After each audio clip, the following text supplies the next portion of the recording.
There's no reason to become alarmed, and we hope you enjoy the rest of your flight. By the way, is there anyone on board who knows how to fly a plane? Welcome to Avoiding Real Estate Turbulence podcast. This is your pilot, John Lafferty, with Century 21 Town & Country. And co-pilot Tony Abate with Ross Mortgage. And we are your real estate pilots. Our job is to be a real estate advocate and also make sure you're educated about the buying and selling process. We'll keep you informed throughout until we get you safely closed. In a real estate transaction, there are many reasons why you can encounter turbulence. Today, we're going to talk about an old friend who hasn't been around much in the last 4 or 5 years. Welcome back, contingent offers. Yeah, they are back in the fray, aren't they? Yeah. They are. So if you've thought about moving up or downsizing in the last several years, you probably haven't been looking if you had to sell your home in order to purchase, because contingent offers were just getting kicked out and we're losing. There was just really no chance for them in a competitive market that we've had the last 4 or 5 years. Yeah, not really a bad thing, I don't think, is it? I mean, wouldn't you say, John, that's more indicative of a somewhat more balanced market instead of one where the needle was tilted so heavily in favor of the seller? Yeah, we're heading back towards more of a balanced market. Obviously, the entry-level market is still really, really competitive. Mm-hmm. But the move-up market or downsize market is more balanced now. Yeah. So, of course, the entry folks they wouldn't have an opportunity for contingent anyway, or I don't think they would. But this is a good thing, but it requires some strategy, doesn't it? It requires a different approach for a potential home buyer and a home seller to look at, right?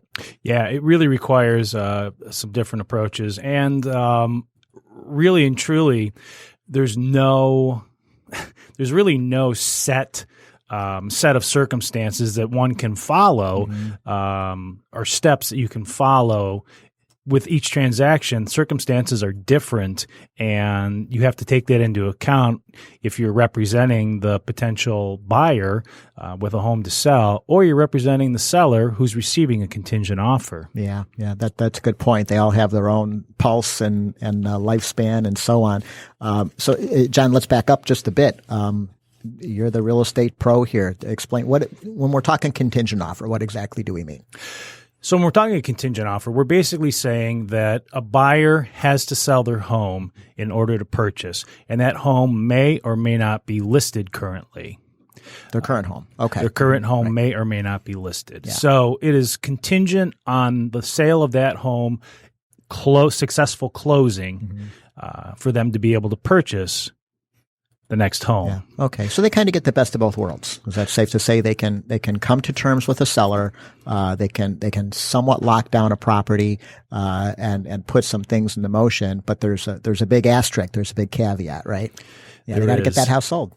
Yeah, that's right. And some look at it as, a contingent offer as a right of first refusal for that buyer. But typically what we see attached with a contingent offer is what we call a 72/48 hour contingency. Now that's negotiable, right? Okay. That time frame is negotiable. It's not set in stone that it has to be a 72 hour or 48 hour. It's negotiable. It's whatever. Okay. Yeah. Yeah. And so, you and I were talking beforehand. We were talking about a couple different circumstances. So you have current homeowners out there who have to sell their home in order to buy, and not really looking to move maybe, or haven't been looking to move, and find that home. Oh my God, there is the home that it's the perfect home for us. We have to have it. Yeah. But we haven't even prepared to sell. So now it's scramble, rush to get the home on the market to be able to purchase the one that they're really interested in. And that can be a really scattershot and complicated process. Yeah. It's really difficult in those circumstances to approach a seller with an offer and ask them to wait a week, 2 weeks, sometimes more, to be able to get their home ready and on the market. So it becomes a challenge in that regard.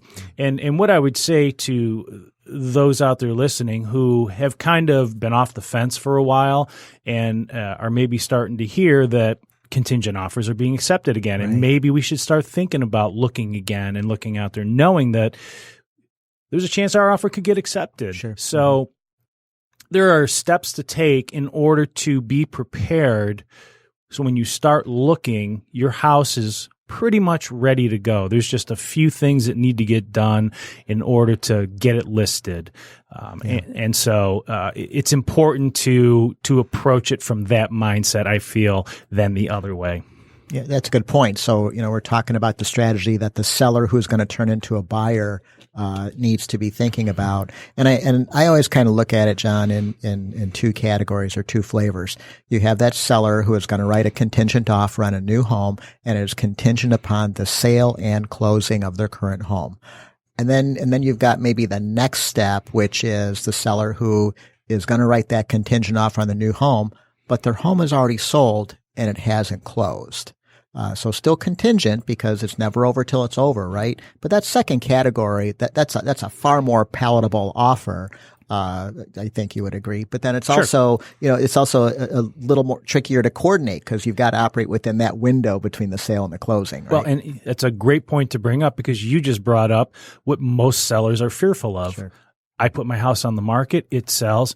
Now I have to scramble to try and find another home. Yeah. And what's a seller's biggest fear who's been holding off on listing their home? What if I don't find the home I fall in love with, that I want to live in? What if I have to settle? Right. So that's why you've had a lot of sellers sitting on the sideline. I don't want to settle. I don't want to settle in the next home that I'm going to buy if I'm moving up. Mm-hmm. I don't want to have to settle for something that's less than what I wanted, but I have to because my house sold in 2 weeks. Or the couple that's in this big empty house and they're looking to downsize. Same deal. What if I put my house up and it sells, and now we've got to try and scramble to find a smaller home? Sure. Well, they're not really finding many smaller homes that are at a good price. So what do they find? Well, I might as well just stay where I'm at because even though this is a bit more house than what I need, I'm not seeing anything to downsize to that I like. Yeah, that's a good point, and it's a difficult thing to compromise on. I mean, this is a person's home, and at the end of the day, these are folks that can't be homeless, but they don't really want to own two homes either. So it's some balance. I think, John, that probably one of the things that you do, tell me if I'm wrong, is I think the data that surrounds that home that is going to be put up for sale is really, really important. Are we talking about a home style and a price in a neighborhood where these homes are selling in days and weeks, or is this a home? Maybe it's a little bit unique. Maybe it's in a market that is not quite as robust, and you need a longer runway to get that home sold. I mean, that all comes into play, I'm guessing, with the discussion. It all comes into play, and let's add into that. If you need to sell your home in order to buy, well, Zillow may tell you one thing, but having an experienced realtor who knows the market actually come out and give you an idea of a value range, you now have an idea of how much equity you have in the house, what you can pull. Now you can have a conversation with your lender and figure out, okay, this is what it looks like I'm going to get out of the house, roughly. So, hey, Mr. Lender, what kind of financing do I qualify for? Sure. What price ranges am I looking at? Am I in the ballpark, or am I overestimating what my purchasing power is? Yeah, that's a good point. And I guess I'd put a footnote in here. There's going to be a subset of sellers that don't have to sell, but they can buy that new home. They don't have to make that contingent offer, but in doing so, the down payment that they would make is much smaller because they don't have that equity out of their home. This might be a whole nother show, but there's some strategies as to how you can right size that new mortgage if you get your equity out of your current home after you've purchased the new home. So it's all manageable stuff, but those folks are in a great place because they've got some options they can perform beforehand. But, managing that contingent aspect of the sell and then buy, it takes some strategy.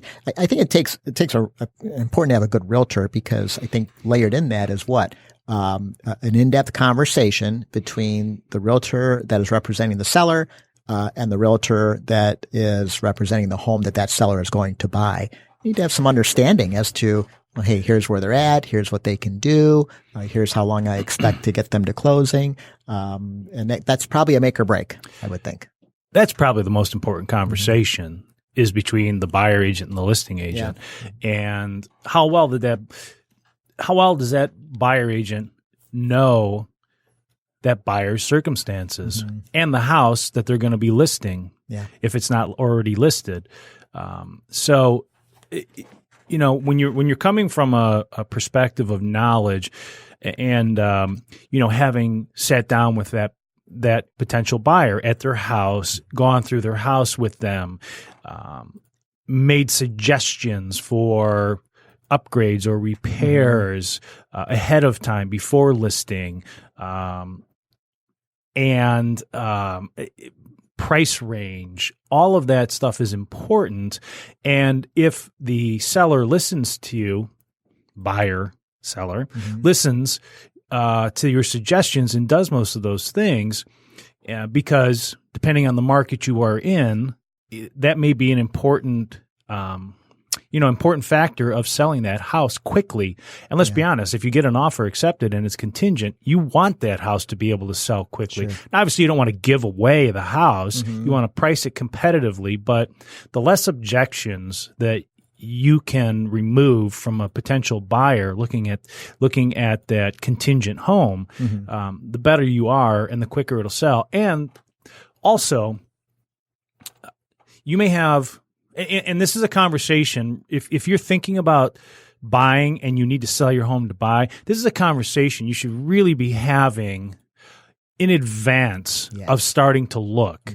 You should be having this conversation a month out, 3 months out, 6 months out, a year out, because there may be things that I, as a realtor, am going to recommend to you that may take you a little while to accomplish or do, due to affordability or whatever. Sure. And again, I, as a realtor, can't make you do those things. I can only suggest, and so you may need time to be able to do those things. As a potential buyer, one of the things that we have to also consider is time frame. So if we're sitting down in July because you're thinking about purchasing a house and you're going to start looking, you're going to step back into that as an active buyer looking, but we're going to wait to list your house till you find it. You may not find that house until January, February. Right. So one of the things strategically that we can talk about is maybe you're on a nice lot and you have excellent curb appeal and with all the flowers and the plants and everything in bloom, it looks phenomenal. The yard looks great. So maybe we talk about doing those exterior photos in advance. Sure. And then we wait on the interior photos because you're going to be doing some improvements or upgrades or replacements, whatever it may be. So we strategically take care of that and have that all in place. So when we do find the home that you want to write an offer on, the only thing we have to do is write up the agreement. I already have the pictures. I already have the listing agreement in place. All we got to do is date it. We already have the price and terms. So I can send that over with the offer to show them that, hey, we're ready to go. We're ready to rock and roll. Here are the pictures of what it looks like. Here's the price range. And if that listing agent is worth his salt, his or her salt, what they'll do is, okay, look at the property, look at the area, do a market analysis on price, what's sold in there, how quickly they're selling, to be able to inform the seller, this is a good offer, this house should sell quickly based on what they're giving me, or houses in this price range aren't selling right away, and the way they've got it priced, this thing's going to sit. It looks like it's going to sit for at least 2 or 3 weeks. So, Mr. Seller, what do you want to do?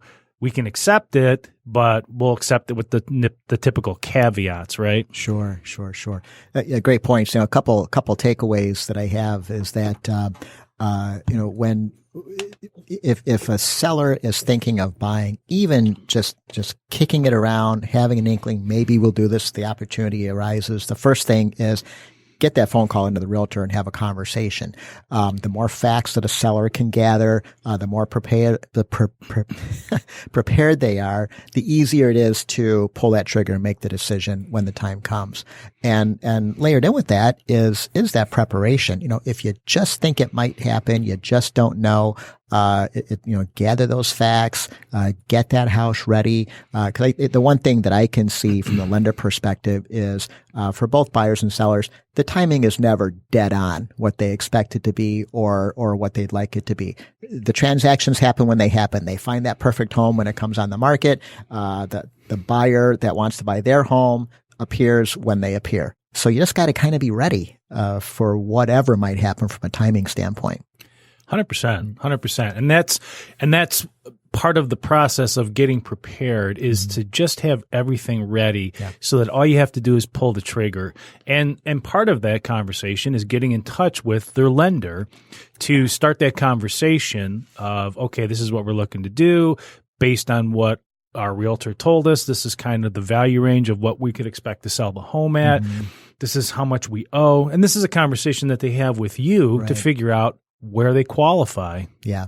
Good point, John. We both strongly advocate having these conversations well in advance instead of in the 11th hour, because it all dovetails into one another. If a seller has that conversation with you of, hey, here's what you can expect for a selling price. Here's what your mortgage amount is. That's information that I need, based on what they're going to net from the sale of that home. Now we can start putting puzzle pieces together for the purchase. And, when we can arm that seller properly, it just makes it so much easier for them to make the decision about purchasing. No murkiness, no uncertainty about what the numbers are going to look like, et cetera. Yeah. And why is it also important for you to have that information handy? Because who's going to call you? Yeah, the next agent down the line. How prepared is this, what is now a purchaser? How prepared are they to react on the home that they're going to purchase? That listing agent wants to know. They're going to have the same conversation with their seller, right? That's right. Yeah, it's dominoes falling down the aisle there. Mm-hmm. Yeah, and so you can see just by looking at this from the outside in that there are a lot of dominoes in place, and there's a lot of opportunity for turbulence to happen in there. There's inspections on both homes. There's appraisals on both homes. There's loans that have to get approved on both homes. There's, getting to the closing table, arranging closing, especially if, they need those proceeds to purchase from the sale of their home. That's got to be coordinated. Mm-hmm. There's title insurance that has to be commitment for title insurance that has to be issued, and what exemptions or things that need to get taken care of prior to. Mm-hmm. So there's a lot of things that go into a contingent offer, things that have to line up, and the opportunity for turbulence in there is really tremendous. It really is. Yeah. We have a lot of conversations, both, between realtor and lender and lender and buyer and realtor and buyer and realtor and seller. It takes a lot of coordination, but I think the important thing to draw from the conversation is that, the market's view on a contingent offer now, is much more palatable than it was 6, 9, 12 months ago. And, the message that we were talking about before we started the show was, hey, if you're a seller that just felt like, goodness, I'm not even going to give this a run because I have to sell my home. And that might have been a fair conclusion 12 months ago. It's a whole nother world right now, and they should be having that conversation because they might be able to get that home they're looking for, even though it involves a contingent offer. 100%.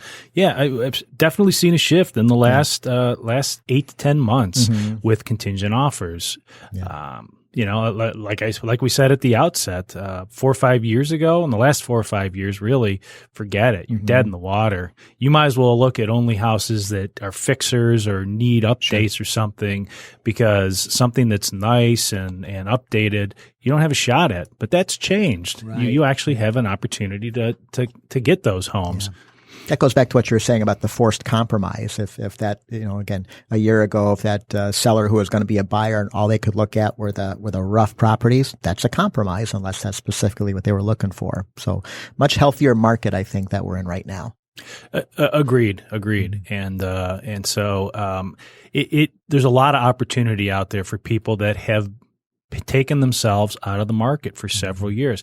And so the hope is, and you can kind of see, looking at this from 10 miles up, that what should follow is more of a balanced market of homes and people looking for them, because those people that have been on the sidelines for the last several years, if they see opportunity for themselves to move up and on, well, then what is that going to do? It's going to free up, ideally, more first-time homes in that price range for first-time buyers. So the hope is that that will cool that market, because it's a tough market in that first-time, in that, entry-level home market. It's tough out there. It is. Brutal. It is. Yeah, yeah. So I think another message is, for those home sellers that have been idle, because of, discouraging things in the past about, I just can't move until I get this home sold and so on. We want to hear from them. The market needs more listings, and these are people that can accomplish their goals now where maybe they couldn't do so, again, 6, 12, 18 months ago because of the tightness of the market. So, give John a call, get that house on the market, and let's have a conversation. Well, and let me just circle back too. I was talking about sitting down with your realtor and going through repairs and updates and suggestions. I also want to make sure that just because there's suggestions to do these things, you don't have to. If that house is in a market where, as is, maybe a little dated, is still selling, then you may not need to do anything. Yeah. So it's still a conversation to have with your realtor in that regard. Yeah.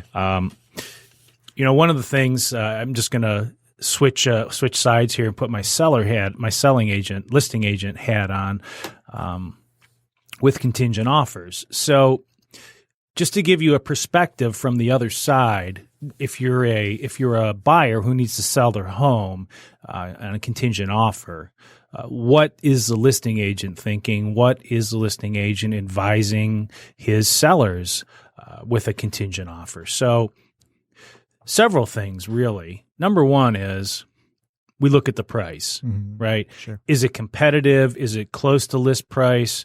I, as a listing agent, I pretty much know the price range that home should sell in. And I'll know if the home is overpriced. I'll know what kind of showings we've had. I'll know feedback. So I'll be able to advise the seller, this is a good offer. We should really consider it. I've looked at the home that they're going to be selling. Homes in that area typically sell in this amount of time. Based on the photos that they've provided to me, the home looks like it's in good shape. It may not be fully updated, but it should sell in a couple weeks. Yeah. By the way, we'll have an addendum that it's a 72 or 48-hour contingency. If you feel more comfortable with 24 hours, if we get another offer, we can still market your home. We can still sell your home to somebody else, and we give them the opportunity to either remove the contingency or we accept the other offer. So in that regard, Mr. Seller, there's not a lot to lose as long as you're happy with the price and the terms. Based on what I'm seeing and the conversation I had with their lender, yeah. we're in a pretty good spot here. It's a good point. Yeah, because they could invoke that 72-hour strategy if they wanted to as a seller and say, "Hey, Mr. Buyer, I like your offer. I get it. You have to sell your home. I need to keep the door open." And then from a seller's perspective, they kind of do get the best of both worlds. They can continue to market their home. And it's important for the buyer to understand that too, and that's not an unfair request on behalf of the seller. It's like, "Thank you, Mr. Buyer. I like your offer, but I have to keep the door open because I don't have an end date for your offer because your home has to sell." It is one of the strategies that might have to play. If I'm a buyer and I have to sell my home and therefore I'm making a contingent offer, I probably have to make my offer look maybe a little more attractive, as opposed to maybe that cash buyer who can perform within a couple days. So in other words, I can't write an offer and also beat up the seller on cost or price, I should say, and ask for closing costs be paid and ask for the moon and sun, because it's just not going to position the offer. This is more your ball and bat than mine, but from a consumer standpoint, that's what I can see. Well, let's think about that, right? So, and I see this, and nothing upsets a seller more than to receive an offer that's a low offer, right? Sure. And it's contingent on the sale of their home, and then I, as the listing agent, go in and say, okay, so this is what they're going to list their house for. I do a market analysis for that house and say, they're pricing this house 25, 30 grand above everything else. So they want to buy low and try and sell high. yeah, thanks, but no Right. thanks. They're just wasting time. Yeah, they're just So it has to be a legit offer. It has to be realistic. And one of the caveats that I always encourage the sellers to counter with is maybe we should think about putting in here, if they don't have it in there already, we want to see that purchase offer when you get it. So even though you're going to remove the contingency once you receive an offer, that contingency is going to be removed. I want to see the purchase agreement, and I want to see that buyer's pre-approval. Sure. And if you refuse to make that available to us, well, then we'll strongly reconsider accepting your offer in that regard. That's a good point. Yeah. And that's not being strong armed, and it's not being nosy. That's just transaction management. And again, I think the whole idea of, if I'm that buyer making the contingent offer, if I make my offer at a really attractive offer price, that the lister is looking for, then I think that sets the mindset for the seller to say, yeah, I'd just as soon take your offer. It's really kind of what I want to accept. So I'm going to keep you on the table here, but I do have to keep the door open. And that's now that contingent buyer has maybe a little bit stronger foot in the door with that seller. Yeah, that's true. And so let's take an opposite scenario where you have a house that's been on the market for 120 days, 150 days, 200 days, whatever. It's been on for a while. And so at some point, the seller's just looking for an offer. So in steams this contingent buyer and says, oh, hey, so I'm going to give you this much. I'm going to give you 50 grand under. And the seller says, all right, I'll take it. We got nothing else. Right. So what does a smart listing agent do? They go to the seller and say, okay, so you're going to accept this price. It's contingent on the sale of their home. Mm-hmm. Here's what I recommend we do. We drop the price to a little over that and see if we can fish another buyer out and put some pressure on that buyer, because they feel like they may feel like they're in the driver's seat. Yeah. Hey, we're getting a great deal and the pressure's off on us because nobody's going to get it for the price we are. Well, if we drop the price to pretty darn close to what we accepted, which is our right to do, you're not going to be able to sit around and take your time and roll in. No, you got to get on the stick and move. That's a great strategy. Yeah, I like the sound of that. It does kind of turn the tables a little bit on a buyer who felt like they were in an opportunistic position. Right. Yeah, I like that, John. It's not your first rodeo, is it? Yeah. No. Been around a while. Yeah. You made some good points there, and hopefully there's a lot more to cover, but hopefully we've at least given, people who own homes out there that have to sell to buy a little more comfort and a little more understanding of how the process can play out. Obviously, there's a lot of different scenarios that can go many different ways, but I think in general, to have a basic understanding of how that process works will hopefully give them a little more comfort to maybe start wading back into the waters. Yeah. So the end message, I think, is if you're a seller and you know that you have to sell your home in order to buy, don't fear the market right now. Have that conversation, get those strategies and tools in place, and you may be able to accomplish something now that you couldn't have accomplished a year ago. Exactly right. Yeah. Well put. All right. Well, hey, thanks for listening to Avoiding Real Estate Turbulence. If you would be so kind to subscribe, review, and rate, we would appreciate it. Please share with your friends, family, and coworkers that they too can find us on Apple Podcasts, Google Podcasts, and Spotify.